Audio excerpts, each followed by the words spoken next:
belə deyək, manqurt səviyyədə o ritmlərə aludə olan dəhşətli bir gənclik yetişir. Yəni onlar küçədə sabah əlində maşın səni vuracaqlar, heç nəsə izah edə bilməyəcəksən. O beyin gedir. O gəncliyi belə xilas eləmək olmaz. Sizin nitqiniz. Mən demirəm necə xilas eləyək. Deyirəm ki, bütün ölkə bunu haqda düşünməlidir. Çox üzr istəyirəm. Mən sizdən çox yaşda balacayam. Amma sizin nitqinizdə biraz nifrət var. Sanki biraz əsəb, qəzəb var. Onlar bizim qardaşlarımızdır, o cəmiyyət. Mənim qardaşım ola bilməz elə. Yox, yəni eyni millət. Kafkadan xəbəri olmayan İsa Hüseynovu tanımayan adam ahəngi əl çalırsa, gecə saat 2-yə, 3-ə qədər.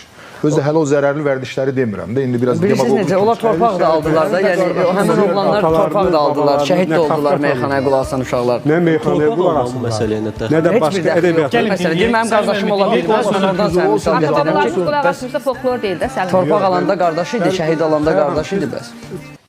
Kərim bir gözəl sözdədir bizim dostumuzdur, elə sağdaşın meyxanasıdır, gənc meyxanasıdır. Orada o biraz sıxışdırdılar ki, gənc nəsil meyxanaya qulaq asır.